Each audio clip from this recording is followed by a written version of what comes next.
Once everyone's seated, we'll get ready for coach. So when you look at Michigan, where do you start with preparing for them and prioritizing how you got to beat them? That's a great question. And this team's, they're scary. They're, it looks like an NBA team out in the court with the size, with the speed, with the athleticism. They're third, top three in the country in transition rate, and they're top five in efficiency in transition. So that's where it starts, I guess, is you got to try to do everything you can to limit easy opportunities. And they're so powerful. For those keeping track, I mean, Gonzaga is 19-1, and their one loss was to Michigan by 40. So I mean, it's just what they're doing right now. I mean, it took an absolute superhuman effort by Wisconsin. I think they made 8 threes in a row to start the second half to get back in the game. They were down, I think, 19 in that one. So they're just a machine. Dusty's done an unbelievable job with this group. Their length is, we got to be smart. They're one of the best shot blocking teams in the country. They're a great steal team. We have to take care of it. That's where it starts. Take care of the ball, get back in transition, and find a way to compete on the glass against a team that is elite in that area as well. So it's a great opportunity, yes, and we've got to go in there and give everything we got to have a chance.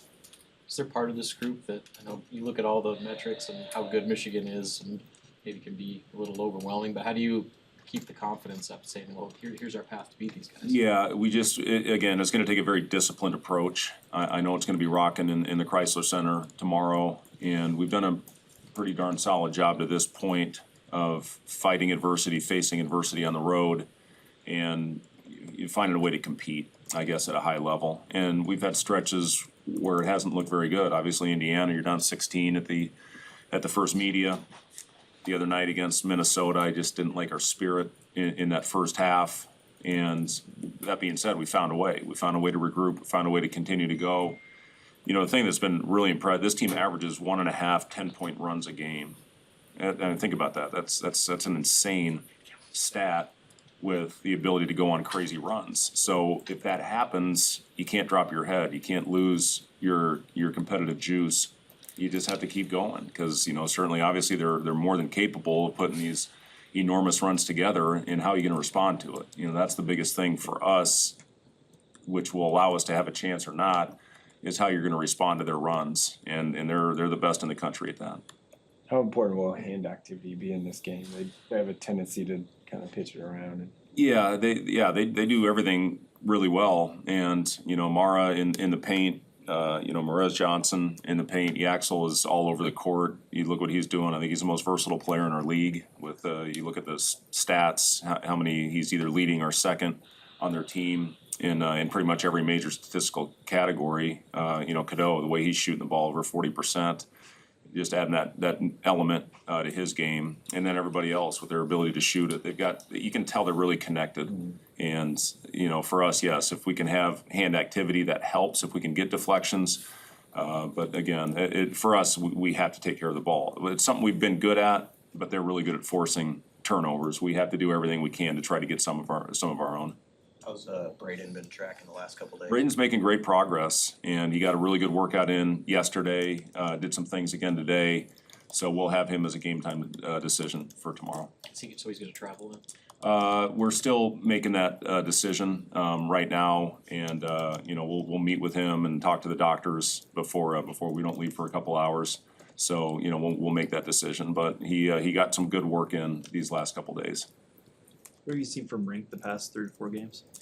I've seen some good things out of Rink. He missed a couple easy ones. He's going to make those. There's no doubt in my mind, and he's going to get it going from 3 again. He shot the ball really well in practices. He feels great physically, and he listen, whether Rink's making shots or not, you see the impact he has on the floor. I was talking to another coach in the league, and they just talk about the impact of whether he's making shots, whether he's producing out there, but there's so much attention to Rink and how you're going to guard him. It forces teams to defend in different ways than maybe their normal base defense. And I think that's what happened at Minnesota is, it just kind of warmed down as the game went on, and then Price got going. But a lot of that is because of the attention to Rink. And are you going to switch off him? And then they get confused, and then Price gets open for a shot. You know, Sam had a couple early that really kept us in the game in those first 20 minutes. But yeah, Rink, he's doing a lot of things for this team, and he'll continue to do that. With the front court that Michigan has, how important it is to have Rink shooting better from the clip just to be able to pull them out of the lane and open things up. Yeah, I mean, and when we get into the lane, we have to make smart decisions. I promise you this, and we showed our guys a million clips of Mara in the paint, of Johnson in the paint. You know, Yaxel is a really good shot blocker, and then they get their hands on balls. They swarm. They go after everything. And if you don't make smart plays in the paint, it's not even going to be a contest. So you got to hopefully get in there and then make the right plays once you do get get 2 feet in the paint. We saw in Minnesota at halftime, you got after the guys. How do you determine, is it a tough balance at half whether or not to light a fire under them or just build their confidence? Is that ever an internal battle? I think I would try to do a little bit of both. The initial, yes, we got on them, we jumped them.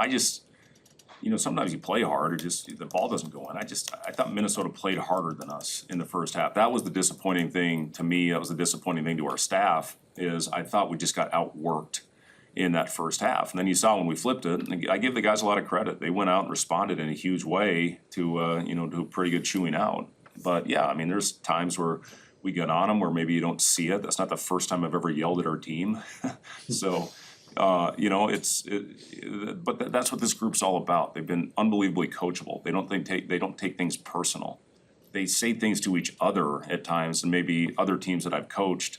Now you got a little bit of a feud going on out there. This team has been unbelievable in accountability and self-accountability within the team, within the group. And if you have that, that makes our job as coaches a lot easier. And it wasn't just us. It wasn't just me. It wasn't Nate.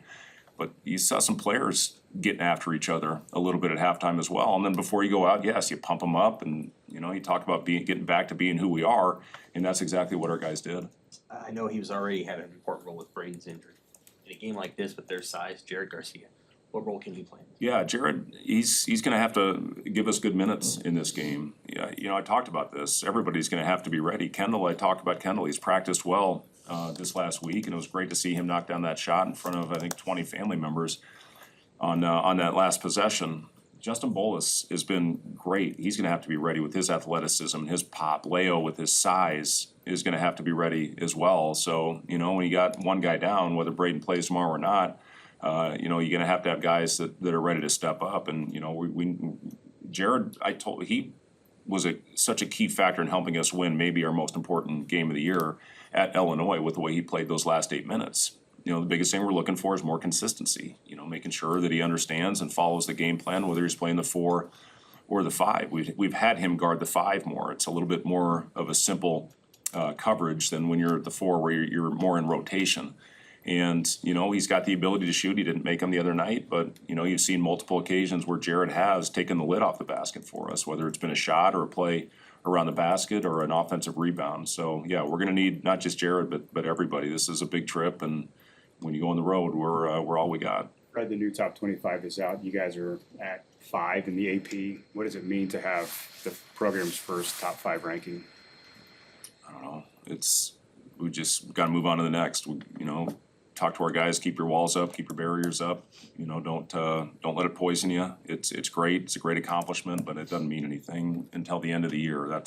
We're just fighting to keep this thing going, keep it moving in the right direction. And the only thing that matters is what goes on at the end of the year. Is it still day-to-day with Oogie, or have you made any final decision with him? Yeah, I mean, he hasn't done anything on the court. He's still battling his back, and obviously it'd be great to have Oogie. It'd be great to have Connor. But right now, Connor, obviously we've made that decision to shut him down, and Oogie has not done anything on the court this last week. You guys had a delay in Minnesota getting back. Had the team waste their time, I guess, on that delay? Yeah, we sat in the barn for like 2 hours. It was great. I sent a picture of Kevin McHale, and I said, we're stuck in the barn. He said that building's 125 years old, not a great place to be stuck. But yeah, it was fine. I mean, we all just did work. We watched film. We were able to watch some individual film with the guys. I mean, this is our third 2-day prep in a row, and we're shorthanded, but I just give our guys all the credit in the world for the way that they continue to go out, continue to approach it, continue to prepare the right way. Even though we've got some pretty important pieces that aren't out there right now. So, you know, it was good. It was a good opportunity for us to teach while we were sitting in that gym and, you know, hopefully be better with some things that we had some missed assignments in this next game against Michigan. We're gonna have to be perfect. I mean, at the end of the day, that's what it takes to play against a team like this, you know, to give yourself a chance. And that still may not be good enough. I mean, this team is that good that we're facing. What do you do about their pace, Fred? Got to get back. I mean, it sounds pretty darn simple, but that's what it is. You got to get back. You got to load. You can't give Burnett threes in transition. He's really good at hunting them. You know, coming down the floor, and you know, all those guys. But you know, the biggest thing, you got to take away the rim. You know, that's where they're elite. But if you do that, then that opens up 3-point shots for some really elite shooters as well. Is this kind of like a Michigan State-ish kind of pace where you want to kind of maybe try and slow it down, but take your, you know, We always talk about playing with smart pace, and you know, on the road in particular, you have to do that. They're the best chase down block team I've ever seen in college. So you might think you have an advantage. They're coming. They are flying down, and you know, you really got to be smart. You got to know who's coming back from the second wave, and again, you got to make smart decisions. Anything else for Coach? Thanks, guys. Yeah, thank you.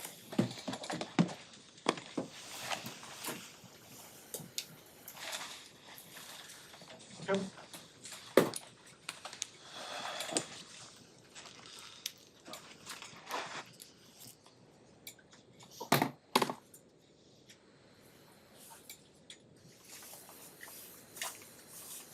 No fires today.